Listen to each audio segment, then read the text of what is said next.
Hello, my name is Bob Williams, and I'm a Delaware Master Gardener.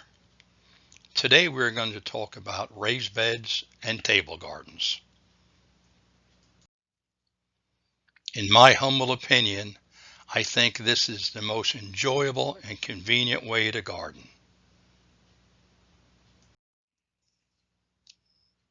From the book Gardening from the Ground Up, Margie Stuckey says, raised beds rank right up there with sliced bread and indoor plumbing.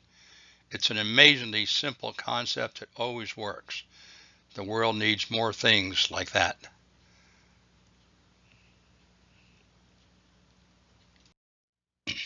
Why raised beds? Number one, convenience. It's just an enjoyable way to garden. Limited space or time. If you don't have a space for an in-ground garden or just don't have the time to work an in-ground garden, raised beds are the answer. Poor soil conditions. A lot of folks that move into Delaware ask how they can garden in all the sand or clay. Easy. Just drop a raised bed in place, fill with a good soil mixture, and start growing. How about special needs for people in wheelchairs or who just have trouble bending? The raised bed gives them the opportunity to keep on gardening. Types of raised beds. They can be made very elaborate or just a basic 4x8 design. How about one for a wheelchair use?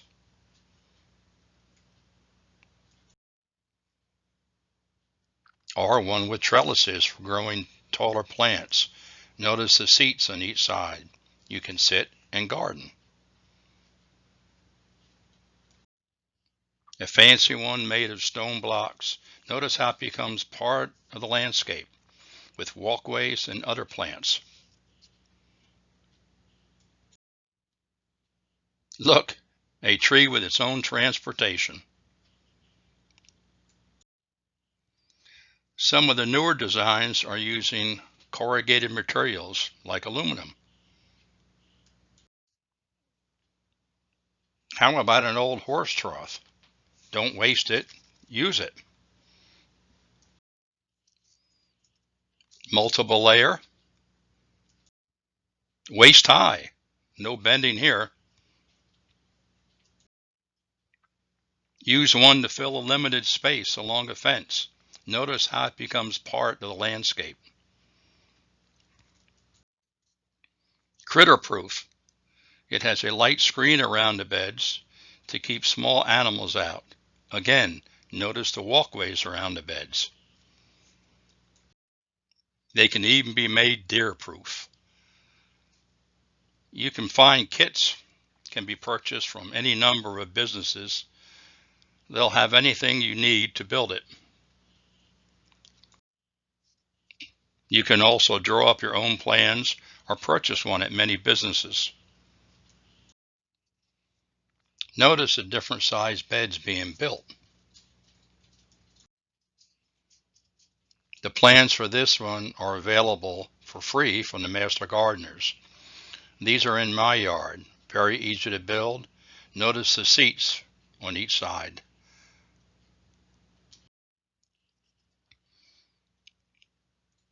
I just took some gardening ties and mulch to dress it up a little bit. Use your own ideas. You're only limited by your imagination. Materials. What can we use to build one? Pressure treated lumber. Unlike the treated lumber of 25 years ago, today they don't use arsenic in treating the wood. The materials are not toxic and only leach into the garden about 1/16 to 1/32 of an inch. You can always line the sides with a plastic barrier if you want. Cedar, a little expensive, but it's going to last a long time. Composite materials, the stuff they use for decking, will probably outlast you. Brick blocks, cinder blocks, or the newer corrugated materials. Take your pick or use a combination of materials. corners and connectors for wood beds. Makes the construction very easy. Although someone with basic carpentry skills can still use wood braces to make the corners and save about $100 over the cost of the metal connectors. Filling the bed with a good mix of soil, compost, and peat moss is very important to keeping the soil loose and nutritious for the plants. Raised bed soil is available in bulk from several suppliers. You can also use pre-packaged material to top off the bed each year and to keep the proper nutrients in the soil. When your bed is full, it will pay you to get a soil test every couple of years to make sure you have a healthy garden. Landscaping around your bed. As we said before, your raised bed just doesn't have to be a box sitting in the yard, but it can be a part of your landscape. You can use mulch, stone, pavers, grass, or anything you like to landscape around your raised bed. Just remember, you're only limited by your imagination. What to grow? Hey, anything. Flowers, fruits, vegetables, herbs, just whatever you would like.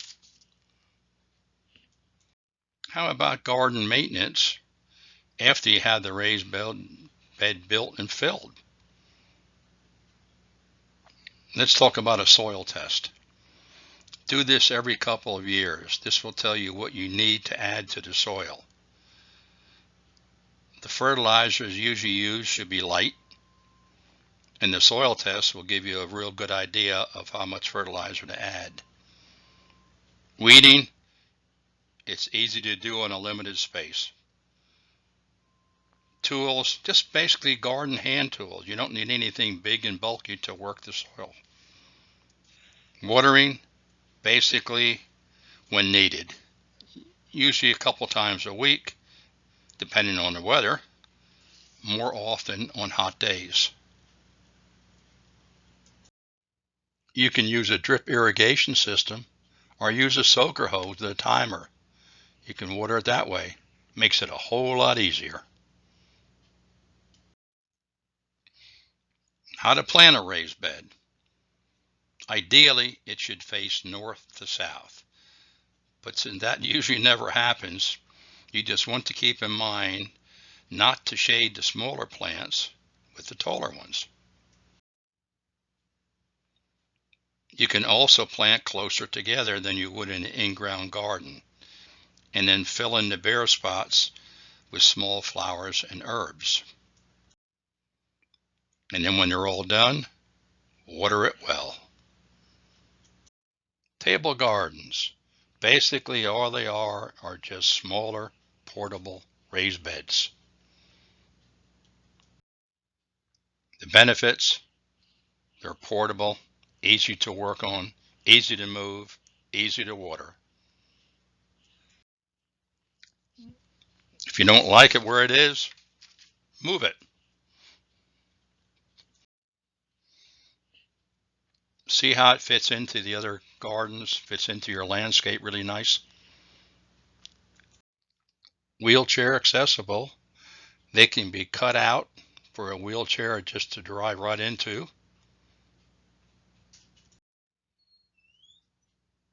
Or high enough for a wheelchair to fit underneath. They are great for children. You can use them to teach children the basics of gardening. You would be pleased to see how proud the kids can be of their own gardens. There are many plans and kits available for table gardens. How to build this one is available for free from the Master Gardeners. Let me tell you a quick story about this table garden. 10-11 years ago, at one of our Master Gardeners open houses, we had this table garden on display along with the plans on how to build it. A few months later, I got a phone call from this man who said he picked up the plans at one of our open houses and built one for his mother, who was in a wheelchair. He said she was very depressed, and he was hoping that if he could get her interested in gardening again, it would help her. Now, he said, when he comes home from work, his mother tells him she weeded or planted something in her table garden. And yesterday, when he came home, his mother was in the kitchen helping his wife cook dinner with the herbs she grew in her garden. He said, "Mr. Williams, you saved my mother's life." This is how important gardening can be, and how something as simple as this table garden can affect someone's life. Take a couple of old dresser doors, put them on some barrels, and you have a garden. Or fix up your outside area and have dinner right in your garden. Put them on wheels. Make them small enough to move anywhere you want. Make a garden with its own transportation. I believe that's the new meaning of truck farming. What can you grow? Any small, shallow root plants. You can even grow peppers and patio tomatoes. What is your garden going to look like? Remember, you're only limited by your imagination. This resource sheet is available from the Master Gardeners. Please call our helpline, and we'll be glad to help you get started on your raised bed. Thank you.